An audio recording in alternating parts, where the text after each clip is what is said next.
E é por isso que existe a reencarnação. Fazer isso, dar esse salto de um espírito primitivo para um espírito superior em uma única existência, é impossível. Deus não faria isso com a gente. Ele nos dá as oportunidades que nos são necessárias. Mas não com isso para a gente negligenciar, a gente tem que ter responsabilidade. Porque o momento presente é muito importante para nós. As oportunidades que nós temos, convivendo com aquelas pessoas, naquelas circunstâncias que nos parecem um grande mal, mas que ali está a grande oportunidade que nós temos de ir nos livrando dessas imperfeições. Nós temos essas paixões, mas vamos deixar de ter algum dia. E para isso a gente tem que ter muita força de vontade. Mas a gente também não precisa se preocupar tanto, porque a gente não aprende assim, né? A gente é gradativo, cada coisa a seu tempo. E na questão aqui do Livro dos Espíritos, só para a gente ter uma ideia de como são as paixões, pergunta Kardec: como definir o limite em que as paixões deixam de ser boas ou más? É a resposta dos Espíritos: as paixões são como um cavalo, que é útil quando governado e perigoso quando governa. Reconhecei, pois, que uma paixão se torna perniciosa no momento em que a deixais de governar, e quando resulta num prejuízo para vós ou para o outro. E é uma comparação muito interessante da gente ver, né? São como um cavalo, é útil quando a gente governa, mas quando nos governa, a gente sabe do que causa, né? A gente sofre as consequências.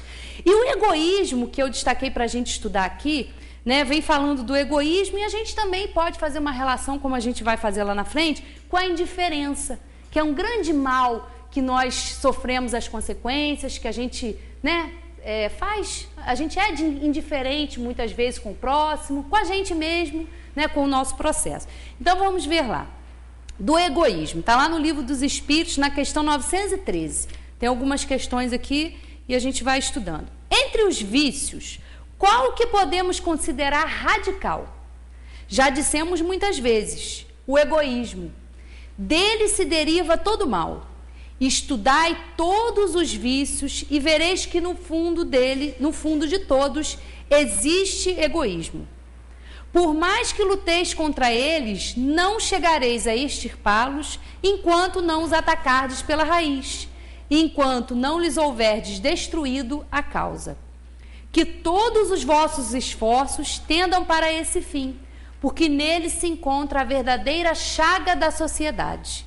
Quem nesta vida quiser se aproximar da perfeição moral, deve extirpar do seu coração todo sentimento de egoísmo, porque o egoísmo é incompatível com a justiça, o amor e a caridade. Ele neutraliza todas as outras qualidades, né? Completamente contrário à caridade, né? Como entendia Jesus, como a gente já estudou aqui, do amor ao próximo, da benevolência, do perdão.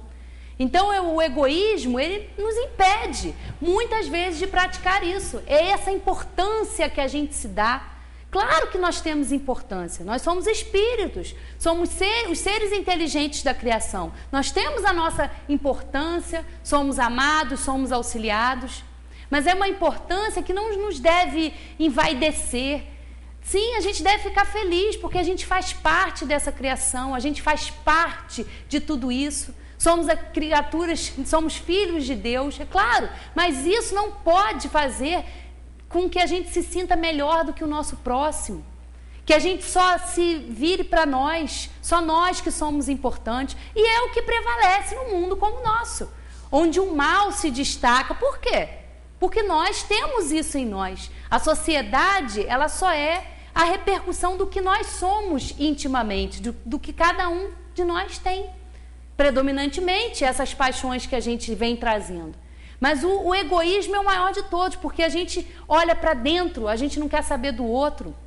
Isso gera a indiferença com os nossos semelhantes. Não é indiferença a nível social, não é indiferença com o nosso próximo, ali dentro da nossa casa, dentro do nosso ambiente de trabalho, é no nosso círculo. A gente não está nem falando desse egoísmo e dessa indiferença para a sociedade, a gente está falando ali dos que cercam a gente, né?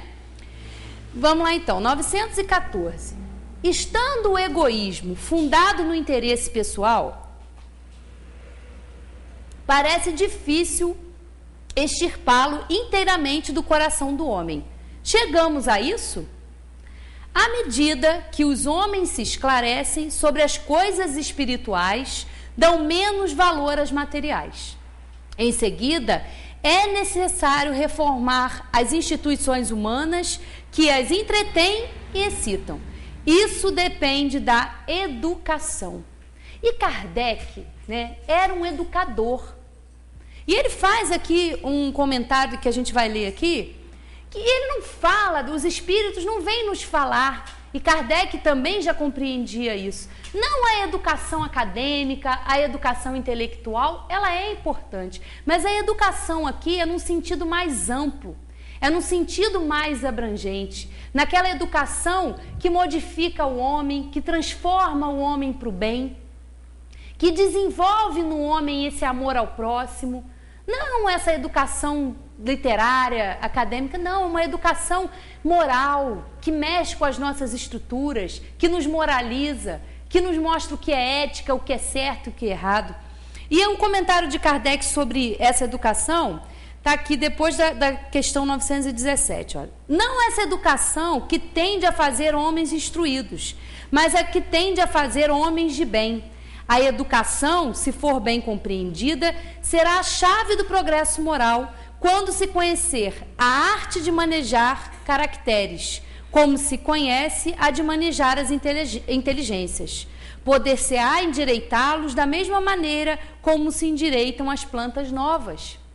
Então é essa educação abrangente, é a ética, é a moral, que a gente muitas vezes acha que não existe. Nós vivemos numa época de valores completamente invertidos, onde o errado predomina e a gente acaba, tem horas achando que aquilo ali é o certo, que nós devemos agir assim, e não é assim.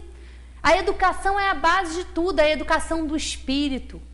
E a contribuição da doutrina espírita é essa, a de nos mostrar de onde nós somos, o que nós estamos fazendo aqui, que nós não somos daqui, somos espíritos evoluindo. Estamos aqui aportados hoje num planeta de provas e expiações, mas vamos aí, dependendo da nossa força de vontade, da nossa evolução, merecer aí reencarnar em outros mundos, em outras escolas mais apropriadas. Mas para a gente reencarnar em outros lugares, a gente tem que fazer por onde? Ou a gente acha que imperfeito do jeito que a gente tem merecimento para estar num planeta superior, onde o bem prevalece, onde não existem as guerras. E a gente, quando estuda sobre os mundos habitados, a gente realmente não consegue imaginar como é isso. A gente quer, a gente almeja, sabe que vai chegar lá, mas é uma estrada que a gente precisa se exercitar para chegar lá. Onde um bem prevalece, onde não há disputas de classe, onde a lei do amor é que prevalece. Olha que maravilha, E é para lá que nós vamos caminhar. Mas depende de nós. Se a gente ficar sentado esperando as coisas acontecerem, não acontece. A gente tem que fazer por onde? 915. Sendo o egoísmo inerente à espécie humana, não será um obstáculo permanente ao reino do bem absoluto sobre a terra? É certo que o egoísmo é o vosso maior mal, mas ele se liga à inferioridade dos espíritos encarnados na terra, e não à humanidade em si mesma. Ora, os espíritos se purificam nas encarnações sucessivas, perdendo o egoísmo assim como perdem as outras impurezas.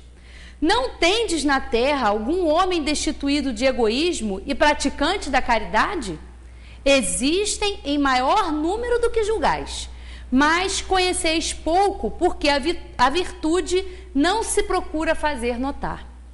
E se há um, por que não haverá 10? Se há 10, por que não haverá 1000? E assim por diante. E olha essa frase aqui, Mas conheceis poucos, porque a virtude não se procura fazer notar. É uma outra questão do livro aqui dos Espíritos. Por que o mal prevalece? Porque o bem também é tímido.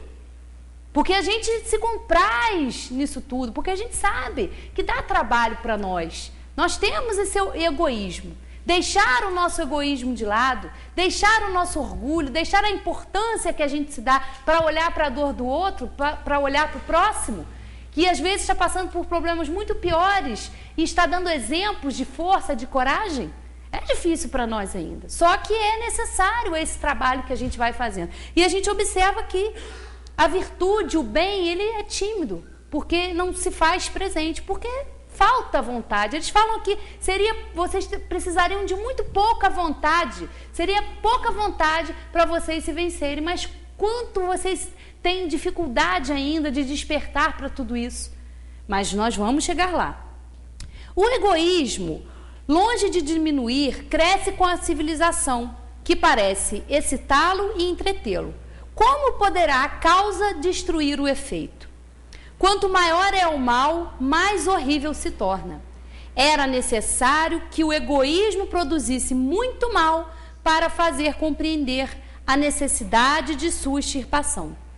Quando os homens se tiverem despido do egoísmo que os domina, viverão como irmãos, não se fazendo mal e se ajudando reciprocamente pelo sentimento fraterno de solidariedade. Então o forte será o apoio e não o opressor do fraco, e não mais se verão homens desprovidos do necessário, porque todos praticarão a lei da justiça. Esse é o reino do bem que os espíritos estão carregados de preparar. Então olha a missão do espiritismo, grandiosa, a de nos mostrar que todos nós somos irmãos, todos nós partimos do mesmo ponto. Deus não tem eleitos, Deus não tem privilegiados, Deus não dá dons a uns e não aos outros. Porque é muito fácil essa história, né? De que não, meu filho ele é um exemplo de virtude, ele é muito bom, ele é inteligente, é um filho amoroso. Deus me deu esse dom, Deus me deu essa graça. E o vizinho, que tem um filho com dificuldades, que nasce com uma deficiência, que se envolve com drogas, que é um espírito teimoso, renitente. Por que Deus não deu o mesmo dom? Por que Deus não deu o mesmo filho para ela e deu para aquela outra? Isso não encaixa. Quando a gente começa a compreender que nós somos criados simples e ignorantes, partimos aí do mesmo ponto, e que nós vamos evoluindo, vamos caminhando. E a reencarnação, ela tem essa finalidade de nos depurar, de fazer com que a gente se melhore. Igual a todos nós. Somos todos filhos de Deus, não há privilegiados. Nós agora estamos numa situação, podemos estar numa situação social elevada, de prestígio, de poder, de riqueza. E amanhã poderemos reencarnar, usar mal tudo isso, usar em benefício próprio, pensando só de uma forma egoísta, e amanhã a gente reencarnar numa situação completamente contrária, em dificuldade financeira, reencarnado numa situação em circunstâncias desfavoráveis, numa favela, numa comunidade, num lugar pobre.